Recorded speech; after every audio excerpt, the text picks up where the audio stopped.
Shalom Bapak Ibu, Saudara-saudari terkasih di dalam Yesus Kristus Tuhan. Selamat Hari Paskah.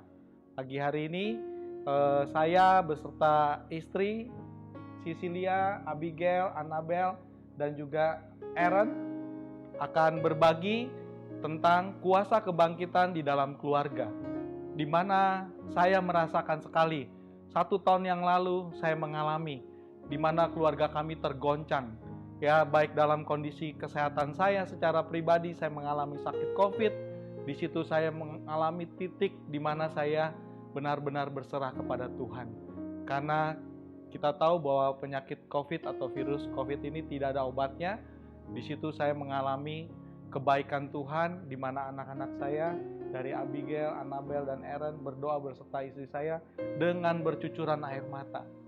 Saya merasakan sekali ada kasih yang begitu luar biasa yang saya rasakan. Hari ini tepat 1 tahun saya memperoleh kemurahan Tuhan dan anugerah Tuhan, karena saya mengalami perjumpaan dengan Tuhan tentunya bersama-sama dengan keluarga. Di mana di dalam Mazmur 128 dikatakan, berkat atas rumah tangga. Berbahagialah setiap orang yang takut akan Tuhan, yang hidup menurut jalan yang ditunjukkannya. Apabila engkau memakan hasil jerih payah tanganmu, berbahagialah engkau dan baiklah keadaanmu. Istrimu akan menjadi seperti pohon anggur yang subur di dalam rumahmu, dan anak-anakmu seperti tunas pohon zaitun sekeliling mejamu. Sesungguhnya demikianlah akan diberkati orang laki-laki yang takut akan Tuhan. Kiranya Tuhan memberkati engkau dari Sion, supaya engkau melihat kebahagiaan Yerusalem seumur hidupmu, dan melihat anak-anak dari anak-anakmu, damai sejahtera Allah Israel. Ya, ketika saya mengalami pergumulan di dalam keluarga saya, baik dalam kesehatan juga dengan kondisi pekerjaan. Kita tahu 1 tahun yang lalu semua bisnis digoncang, semua bisnis benar-benar ditutup lockdown. Artinya tidak bisa beraktivitas, tidak bisa mendapatkan income. Di situ saya secara pribadi mulai bimbang, mulai goyang iman saya. Saya harus lakukan apa? Saya nggak tahu harus lakukan apa. Tapi saya percaya ketika kami sebagai keluarga, tidak ada yang saling menuntut, tidak ada yang saling menghakimi. Kami bersepakat tetap ada di dalam hadirat Tuhan, di mana hadirat Tuhan itu ternyata adalah otoritas di bawah Tuhan. Kami semua belajar untuk tetap ada di dalam hadirat Tuhan, ada menyerahkan semuanya ke dalam tangan Tuhan. Kami tahu pergumulan kami itu nggak mudah. Ternyata ketika kami jalani 1 hari demi 1 hari, kami bisa merasakan sukacita di dalam keluarga. Khususnya saya mau ambil peranan, ya, ketika saya benar-benar duduk tenang, tidak melakukan lagi kegiatan-kegiatan baik di dalam pekerjaan, baik juga di dalam pelayanan. Ternyata Tuhan membentuk dan merubah hati saya dan pikiran saya, di mana saya mengalami perembukan hati. Saya benar-benar merasakan bahwa ini waktunya Tuhan mengembalikan kepada saya kasih mula-mula. Dan saya melihat ada perubahan yang begitu drastis kepada istri saya nih. Istri saya yang luar biasa, ketika dia juga melihat saya kondisinya lagi down, lagi sakit, lagi lemas, lagi benar-benar butuh pertolongan. Saya melihat benar-benar pertolongan Tuhan melalui istri saya. Terlebih dahulu saya kasih kesempatan mungkin istri saya. Iya, waktu itu saya ngalamin ya ketika merawat Yongki sakit setahun yang lalu, itu juga bukan hal yang mudah ya. Karena itu juga baru pertama kali saya merawat suami saya yang nggak bisa bangun, nggak bisa makan, yang benar-benar butuh ekstra perhatian waktu itu. Walaupun di satu sisi saya juga takut, ya takut tertular ya. Tapi di satu sisi saya bersyukur ya, puji Tuhan sampai dengan hari ini ya saya tidak mengalami COVID ya, puji Tuhan, itu karena kemurahan Tuhan ya. Nah di situ saya melihat waktu suami saya sakit itu dia menjauh dari komunitas, dari Tuhan gitu. Saya lihat dia udah nggak doa, saya lihat dia udah nggak dengar firman, dia fokus sama sakitnya gitu. Akhirnya Tuhan ingetin saya bahwa hati yang gembira adalah obat, semangat yang patah mengeringkan tulang. Dan Tuhan ingetin bahwa COVID itu cuma bisa sembuh lewat imun tubuh yang dibangun lewat iman. Akhirnya satu saat saya bilang sama suami saya, ya udah kalau kamu nggak mau baca firman, kalau kamu belum bisa baca firman, jadi waktu itu saya suruh dia dengerin lagu-lagu rohani. Jadi saya setelin dia dari pagi sampai malam, saya setelin dia lagu rohani supaya yaitu hatinya penuh damai, hatinya juga nggak gelisah, nggak ketakutan gitu. Nah puji Tuhan akhirnya setelah 3-4 minggu ya waktu itu kalau nggak salah, dia ngalamin kesembuhan. Nah setelah kita doa sama-sama, nah dulu ya saya tuh jujur saya sebel banget sama yang namanya COVID gitu. Saya sempet kesel karena saya tipikal orang yang seneng offline, ketemu sama orang gitu langsung gitu. Nah ketika COVID lockdown semua kita nggak bisa ketemu orang, kita nggak bisa ketemu siapa-siapa, akhirnya kita di dalam keluarga. Nah di dalam keluarga itu saya baru lihat gitu, ternyata anak-anak saya sibuk dengan gadget masing-masing, dengan handphone, dengan iPad, dengan laptop. Semua anak-anak saya sehari-hari pegangannya itu gitu loh. Nah setelah itu kita mulai maksudnya berdoa ya, maksudnya gimana nih caranya nih, maksudnya anak-anak udah terlalu, kalau buat kami udah terlalu terikat ya, udah sampai maksudnya makan juga kita udah nggak sama-sama gitu, semua udah sibuk dengan di kamar masing-masing dengan iPad sendiri, gadget sendiri gitu. Akhirnya satu kali di akhir tahun ya, waktu itu ya di akhir tahun ya Tuhan kasih hikmat lah buat suami saya untuk kita merubah gitu cara kita mendidik anak, lebih fokus kepada firman Tuhan. Jadi mungkin dulu kita lebih fokus kepada gimana nih besarin anak, ya mungkin lewat makanan, ya mungkin lewat kita quality time gitu. Ternyata nggak cukup sampai di situ gitu loh. Waktu sejak COVID itu memang Tuhan bukain gitu. Memang bukan itu sebenarnya yang selama ini harus kita lakukan gitu. Jadi Tuhan ingetin kita untuk kita bagaimana mulai membangun keluarga ya, khususnya anak-anak itu menuju kepada kehidupan di dalam Kristus gitu. Nah waktu itu saya sempat ngomong sama Tuhan, Tuhan anak saya kan 20 tahun, 13 tahun dan 9 tahun dengan berbeda-beda gitu, usia berbeda, terus pergaulan mereka berbeda dengan teman-teman. Jadi waktu itu awal-awal saya agak kesulitan gitu, gimana caranya ya Tuhan gitu. Nah puji Tuhan kita ada satu buku ya, ada satu buku panduan untuk kita sama-sama belajar firman Tuhan gitu. Karena saya percaya firman Tuhan itu ternyata buat semua usia. Jadi nggak pakai, kalau dulu paradigma saya itu ada umur 20 makanannya ini ya, makanannya agak keras, yang 13 sedang-sedang lah, yang nomor 9 makanannya susu gitu. Tapi ternyata enggak, itu paradigma saya diubahkan bahwa firman Tuhan itu untuk semua usia gitu. Nah akhirnya kita mulai tuh menerapkan, ada 3 langkah sih yang kita lakukan ya, ketika kita mulai melakukannya itu memberikan kehidupan Kristus di dalam mereka. Yaitu yang pertama yang kita lakukan ya tentu kita mengajar anak-anak ya untuk takut akan Tuhan gitu. Nah yang kita lakukan adalah yaitu kita belajar mengenalkan siapa sih Allah itu yang mereka sembah. Jadi kita nggak mau anak kita dapat pengetahuan tentang Allah itu dari handphone, dari gadget, dari teman-teman. Karena kebetulan anak saya tiga-tiganya di sekolah yang umum, artinya semua agama ada di situ.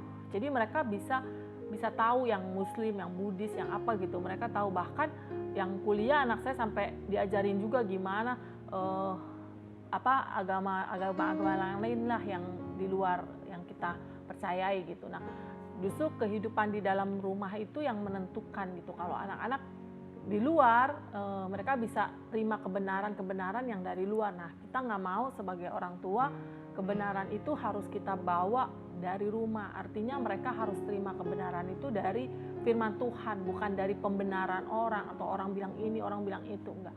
Nah, kita gitu mulai bangun. Nah, itu kita mulai kenalin anak-anak lewat firman Tuhan, gimana kita mulai berkumpul ya. Kita akhirnya suami saya tentukan kita ada doa, ada mesbah keluarga setiap hari di jam 10 malam, dan itu benar-benar fun gitu. Anak-anak juga happy, anak-anak juga tadinya paradigma saya, aduh ntar susah ya umur 20, 13, 9 gimana caranya, tapi ternyata enggak Bapak Ibu, itu jadi satu hal yang fun gitu. Malah hari-hari ini saya melihat anak-anak saya Kalau udah jam setengah 10 juga udah mulai masuk kamar, udah mulai bawa tuh dia orang punya Alkitab masing-masing. Terus kita kan memang gantian ya untuk yang mimpin gitu. Siapa hari ini siapa, hari ini siapa. Saya pun sama suami saya dapat gantian, dapat jatah untuk kita mimpin gitu sama-sama.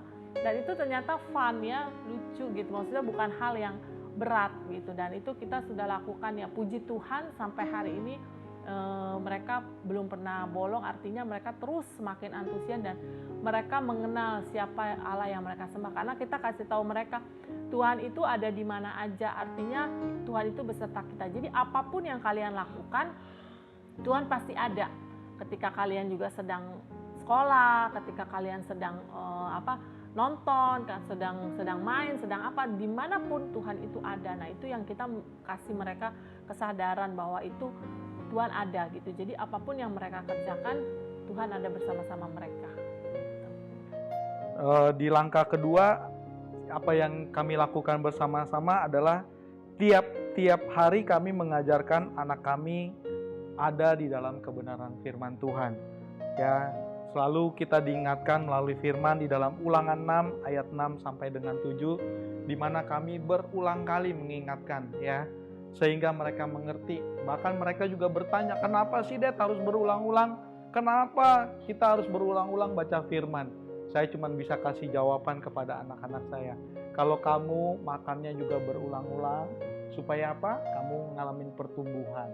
Supaya kamu jadi kuat, supaya kamu jadi sehat.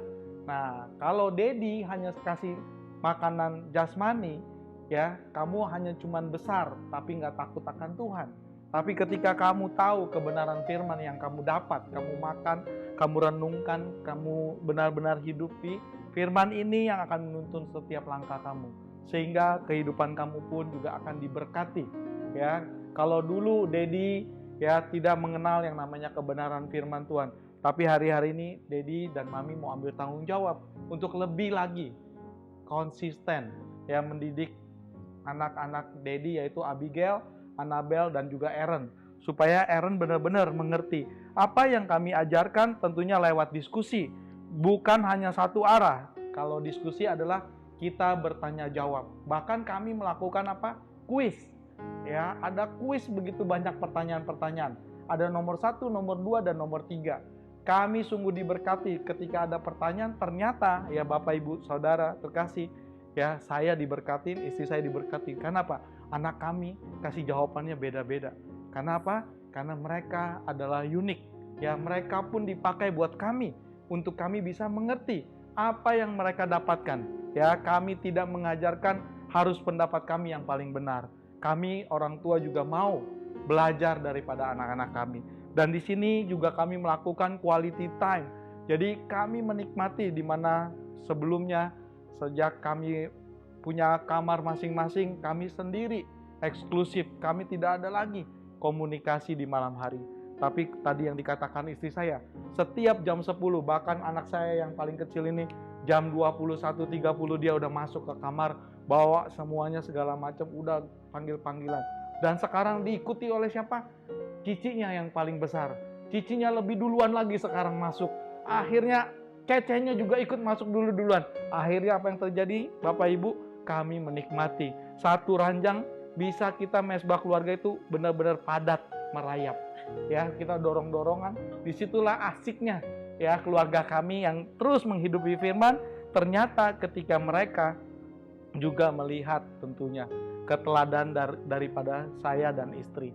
Bapak dan Ibu, ketika Bapak dan Ibu ingin anak-anak takut akan Tuhan, mencintai firman, artinya dimulai dari kita sebagai orang tua, mengikuti dengan memperlihatkan teladan daripada kita yang takut akan Tuhan. Pertama, yang kedua, kita pun harus berulang-ulang ya merenungkan firman Tuhan siang dan malam.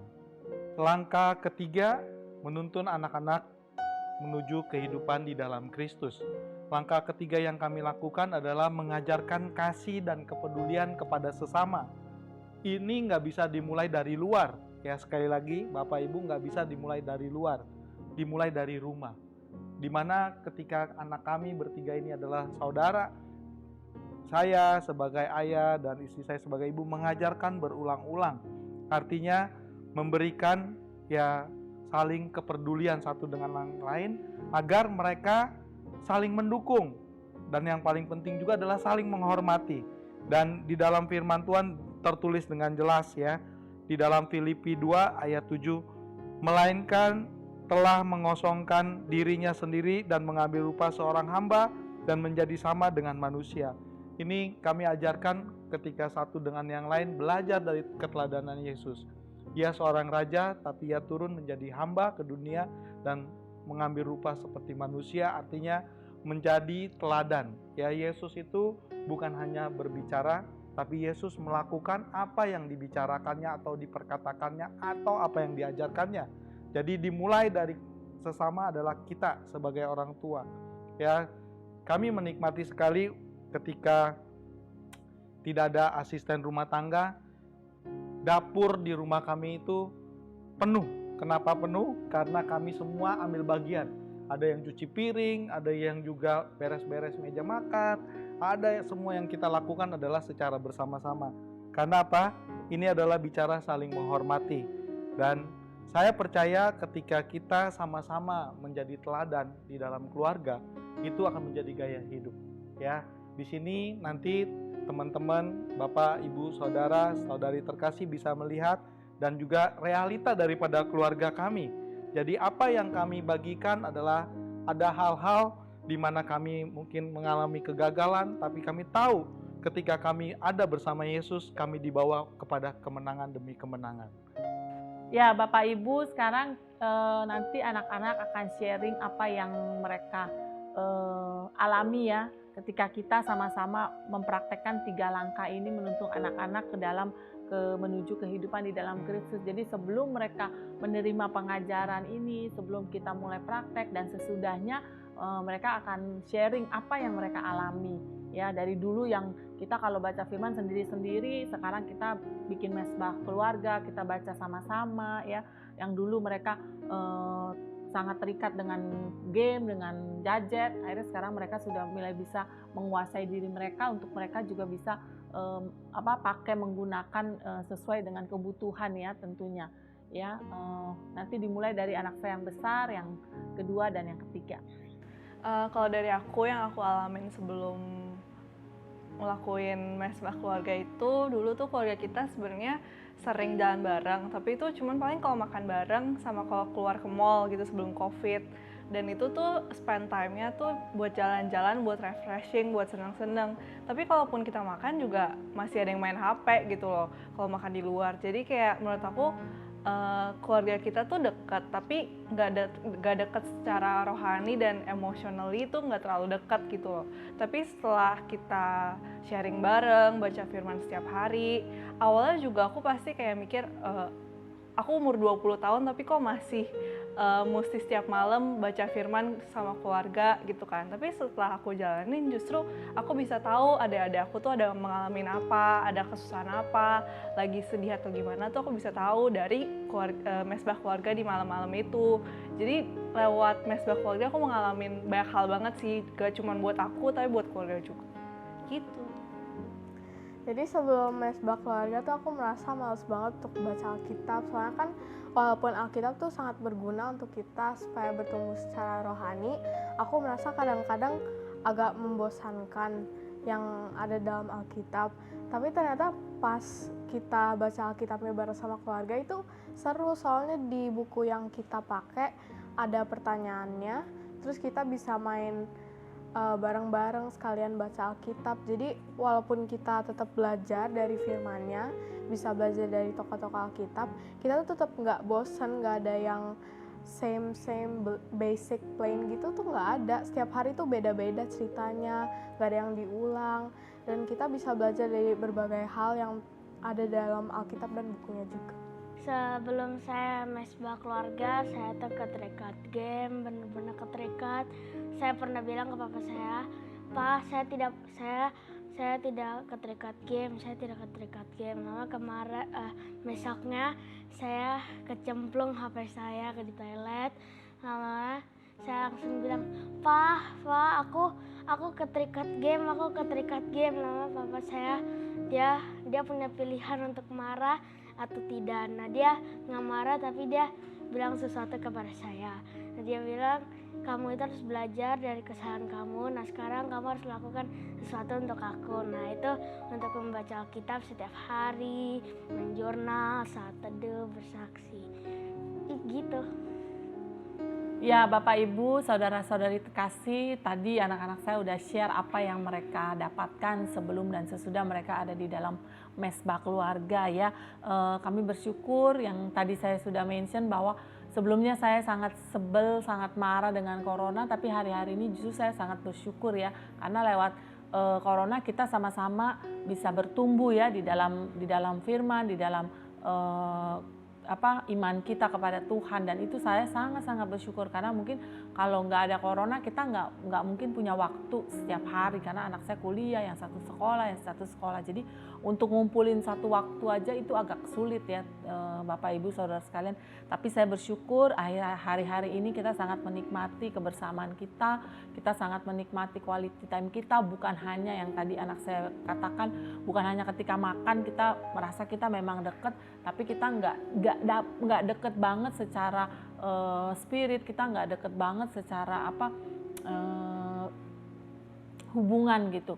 Kesannya deket tapi dalamnya kita nggak deket. Dan beberapa hal yang kita juga selalu bilang ke anak saya yang nomor 2, nomor 3, kalau mami sama papi lagi nggak ada di rumah, lagi kerja, lagi bisnis traveling gitu, kita selalu memberikan otoritas kepada anak saya yang nomor besar gitu, untuk dia juga bisa mendidik dan juga menghormati adik-adiknya, dan adik-adiknya juga kita ajar untuk saling menghormati dan untuk saling menghargai. Jadi hubungan mereka bertiga itu sangat close ya tentunya ya, apalagi setelah ada di dalam mesbah keluarga ini ya. Kita terus berdoa supaya apa yang kita lakukan ya hari-hari ini bukan cuma sampai dengan hari ini, tapi terus bahkan bisa mereka wariskan kepada anak cucu mereka.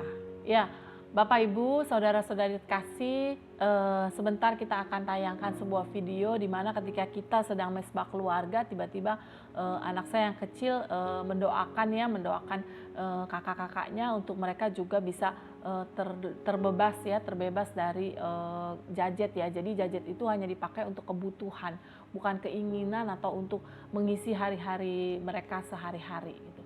Nah, silakan. Tuhan, aku bersyukur Tuhan, supaya Cici Caca Tuhan, supaya nggak terikat Tuhan, supaya Cici Caca dilepaskan dari jahat Tuhan, supaya Cici bisa tidak masuk pencobaan Tuhan, supaya mereka keterikatan dilepas Tuhan, dengan bilur-bilur-Mu Tuhan, supaya mereka akan terikat dengan Kau Tuhan, bukan iblis Tuhan, karena Engkau Tuhan, dengan bilur-bilur-Mu Tuhan, supaya diri kami bisa orang yang baik Tuhan, mereka bisa orang dia dengan baik Tuhan, supaya teman-temannya bisa ketemu dengan Engkau Tuhan, di dalam nama Yesus. Cici ikutin doanya Erun pimpin biar Cici dilepaskan. Tuhan, aku bersyukur dengan Engkau Tuhan, supaya aku tidak keterikat game Tuhan, dan aku juga dilepaskan dari yang jahat Tuhan, dengan bilur-bilur-Mu, kalian aku juga nggak keterikat game. Amin. Setelah kami juga melakukan apa yang sudah kami terima dari Tuhan Yesus Kristus melalui firman-Nya, kami mengerti, kami mau melakukan firman, bahkan kami akan mengajarkan apa yang kami lakukan ini kepada keturunan kami, di mana kami ingin melihat ada kebahagiaan, ada sukacita, ada damai sejahtera kepada keturunan kami. Dan kami juga percaya Bapak Ibu yang ada di rumah, saudara-saudari terkasih, akan juga menerima berkat yang sama, yaitu berkat di mana Allah senantiasa memberkati keluarga-keluarga di masa pandemik ini. Kuasa kebangkitan Yesus Kristus di hari Paskah ini akan membangkitkan keluarga-keluarga juga untuk melihat kemuliaan Tuhan dinyatakan. Mari Bapak Ibu sama-sama kita dengarkan lagu ini karena lagu ini sungguh memberkati keluarga kami. Yuk, kita terus ada di dalam hadirat Tuhan. What gift of grace is Jesus my Redeemer? There is no more for heaven now to give. He is my joy, my righteousness and freedom, my steadfast love, my deep and boundless peace. To this I hold, my hope is only Jesus. For my life is wholly bound to His. Oh, how strange and divine, I can sing all is mine, yet not I, but through Christ in me.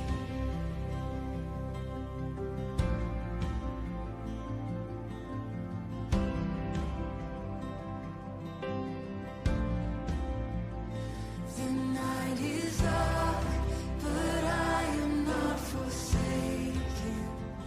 For by my side, the Savior, He will stay. I labor on in weakness and rejoicing. For in my need, His power is displayed. To this I hold, my shepherd will defend me. Through the deepest valley He will lead.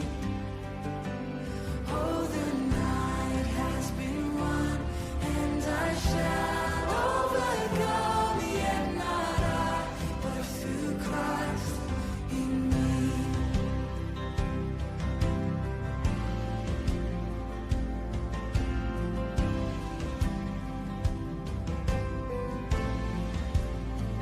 No fate I dread, I know I am forgiven. The future sure, the price it has been paid. For Jesus bled and suffered for my pardon, and He was raised to overthrow the grave. To this I hold, my sin has been defeated. Jesus now and ever is my plea. Oh, the chains are released, I can see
1 tahun yang lalu, keluarga kami diguncang oleh pandemi.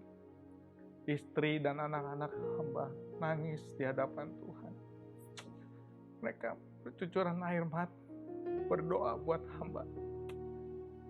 Biarlah pada pagi hari ini juga, ketika keluarga kami menerima kemurahan Tuhan, menerima anugerah Tuhan, kami mau berdoa buat keluarga Bapak dan Ibu, saudara dan saudari di rumah. Kuasa kebangkitan 2000 tahun lalu terjadi. Kuasa Tuhan Yesus pun terjadi pada keluarga Anda pagi hari ini.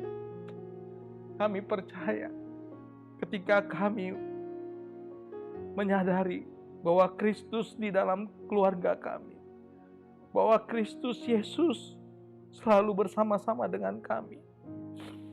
Kami hanya memiliki pengharapan di dalam Kristus.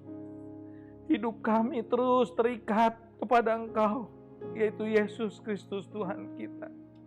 Pagi hari ini kami sepakat berdoa terus, Tuhan. Kalau Engkau memulihkan keluarga kami, kalau Engkau memakai anak-anak kami, pakai juga keluarga-keluarga yang lain. Karena kami tahu ada kebangkitan kepada keluarga-keluarga yang lain, di mana ayah berperan dengan benar. Ayah yang takut akan Tuhan. Ayah yang mengajarkan kebenaran-kebenaran firman-Mu. Ayah yang mendidik anak-anaknya secara berulang-ulang dengan firman-Mu. Anak yang juga mengajarkan juga kepada anak-anaknya untuk saling menghormati, saling mendukung, saling juga mensupport dalam setiap kelemahan-kelemahan mereka. Kami juga mengajarkan kepada istri kami, untuk istri kami juga terus berperan di dalam keluarga. Istri yang tidak menuntut, istri yang tidak menuntut dan memaksakan kehendaknya. Kami bersyukur Tuhan, kalau hari-hari ini Tuhan, Kau juga akan pakai anak-anak kami Tuhan, menjadi kebanggaan buat kami Tuhan. Kami bukan lagi mengajarkan nilai-nilai akademis Tuhan, yang hanya sementara Tuhan. Biarlah kami mengajarkan juga nilai-nilai rohani, karakter dan prinsip-prinsip yang benar sesuai firman-Mu Tuhan. Kami bersyukur Tuhan kalau hari-hari ini Tuhan, Kau mau bangkitkan keluarga-keluarga Tuhan. Pakai setiap kami Tuhan, dari ayah, ibu, bahkan anak-anak kami juga Tuhan. Kami bersyukur Tuhan kalau hari-hari ini Tuhan kami melihat kemuliaan. Kami melihat kemenangan terjadi Tuhan dalam keluarga kami Tuhan. Bahkan kami melihat janji-janji-Mu Tuhan tergenapi dalam setiap langkah anak-anak kami. Di mana ketika mereka belajar Tuhan, mereka terus ada di dalam hadirat Tuhan. Mereka terus ada di dalam tangan Tuhan. Mereka ada terus di dalam otoritas-Mu Tuhan. Sehingga mereka mendapatkan nilai yang terbaik daripada Engkau Tuhan. Kami percaya juga Tuhan, setiap ayah ketika bekerja dengan tangan yang benar, dengan langkah yang benar, maka Engkau memberkati setiap ayah daripada pekerjaan, pelayanan, bahkan bisnis mereka Tuhan. Kami berdoa juga buat istri-istri Tuhan yang cakap mengajar juga Tuhan, yang terus Tuhan sesuai firman-Mu Tuhan. Istri kami berperan dengan benar Tuhan, yang akan terus berdoa bersyafaat buat suami-suami, berdoa buat anak-anak juga Tuhan, bahkan buat pribadinya juga Tuhan. Kami berdoa Tuhan, terima kasih Tuhan. Mari teman-teman tubuh Kristus juga, jaga Bapak Ibu di rumah, kita mengangkat tangan kita. Mari kita terimalah berkat dari Allah Bapa, cinta kasih daripada Tuhan Yesus Kristus, juga penyertaan daripada Roh Kudus, dari sekarang sampai selama-lamanya. Tuhan Yesus memberkati. God bless you all. Selamat Paskah. Bye.